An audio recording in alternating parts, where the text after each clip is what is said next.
యేసుక్రీస్తు శ్రేష్ఠ నామమున నా ప్రియ సహోదరి సహోదరులారా, మీకు వందనాలు శుభములు తెలియచేస్తూ ఉన్నాను.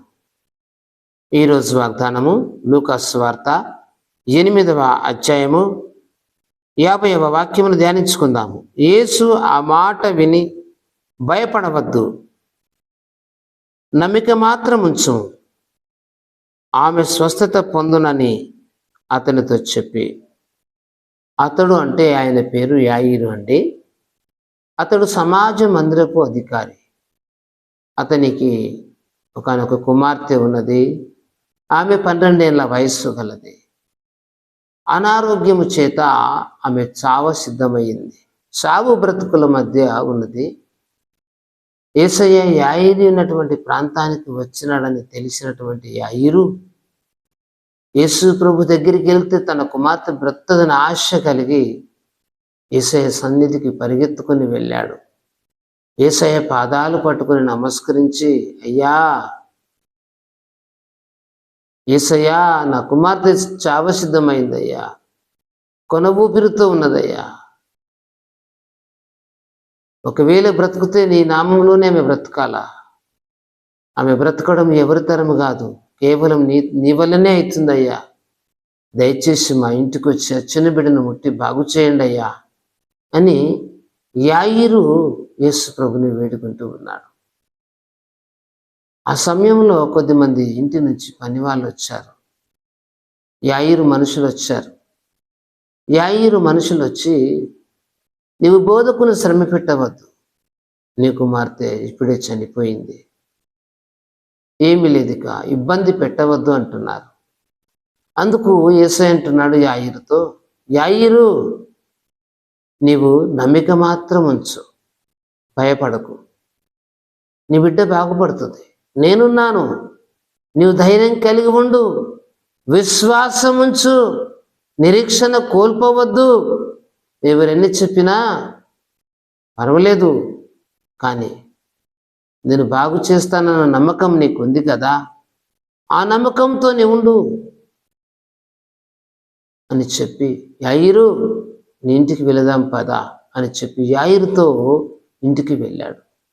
అక్కడ అందరూ ఏడుస్తూ ఉన్నారు, గొల్లు చేస్తూ ఉన్నారు, చాలా బాధలో ఉన్నారు. ఎందుకంటే వయసు వచ్చినటువంటి బిడ్డ, 12 సంవత్సరాల బిడ్డ మరణించింది కదా ఆ చిన్నది. ఆ కుటుంబం అంతా కూడా దుఃఖ సముద్రంలో మునిగిపోయింది. అప్పుడు యేసయ్య తనతో 12 మంది శిష్యుల్లో ముగ్గురైనటువంటి పేతురు, యోహాను, యాకోబును ఇద్దరు తీసుకున్నాడు. లోపలికి వెళ్ళి మిగతా వారిని బయటకు పంపించి ప్రార్థన చేసి ఆ బిడ్డను ముట్టి, తబితా లెమ్ము అన్నాడు. చిన్నదానా లెమ్ము అన్నాడు. చిన్నదానా లెమ్ము అన్నాడు.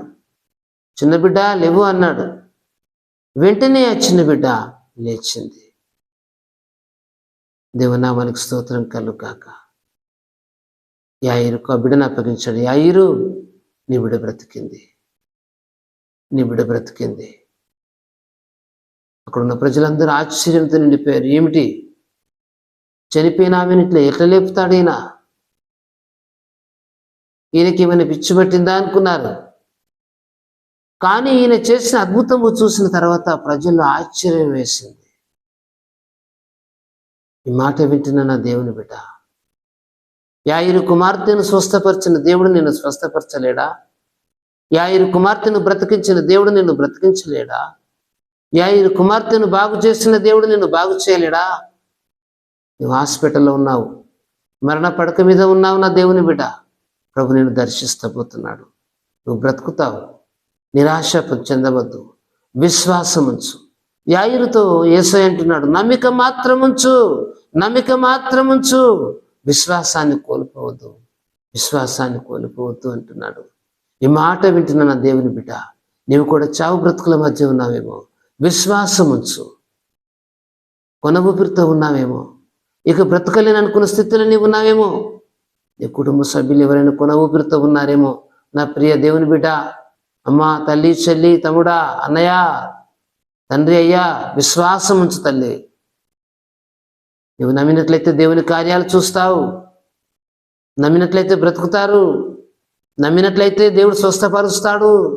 నమ్మినట్లయితే మీకు విడుదల ఉన్నది, స్వస్థత ఉన్నది, సమాధానం ఉన్నది, శాంతి ఉన్నది. యాయిరు కుమార్తెను స్వస్థపరిచినటువంటి దేవుడు నిన్ను స్వస్థపరచబోతున్నాడు. ఈరోజు నీకు విడుదల కలిగించబోతున్నాడు, బ్రతికించబోతున్నాడు. నీకున్న వ్యాధి రోగం నుండి, అంధకార బంధకముల నుండి, సాతాను శక్తుల నుండి నీకు విడుదల కలగబోతున్నది. యేసుక్రీస్తునందు విశ్వాసాన్ని కలిగి ఉండు. ప్రార్థన చేసుకుందాం. దేవా, వందనములు తండ్రి. ఈ సమయమందు ఈ నీ వాక్కు వింటున్నటువంటి నీ బిడ్డలను దీవించండి, స్వస్థపరచండి, విడుదల దయచేయండి, సమాధానం దయచేయండి, శాంతి దయచేయండి, నెమ్మది దయచేయండి. ఎంతోమంది బిడ్డలు కొనూపిరితో బ్రతుకుతున్న బిడ్డలు ఉన్నారు. ఎప్పుడు చేస్తారో తెలియని పరిస్థితిలో ఉన్నారు. కుటుంబ సభ్యులు బిక్కుమంటూ రోధిస్తున్నారు. అయ్యా, నీ యందు ఎవరైతే విశ్వాసం ఉంచి ఉన్నారో అట్టి బిడ్డలను దర్శించండి, కనికరించండి, స్వస్థపరచండి, విడుదల దయచేయండి, సమాధానం దయచేయని ఆయన కార్యము జరిగించమని అడుగుతున్నాం తండ్రి. ఎంతో మందిని బ్రతికించిన దేవుడు ఈ దినమందు నీ సన్నిధానములో ఈ వాక్కు వింటున్న బిడ్డలు దర్శించి విశ్వాసమందు బలపరిచి వారిని స్వస్థపరచమని వేడుకుంటూ యేసు దివ్యనామమున ప్రార్థిస్తున్నాం తండ్రి. ఆమేన్.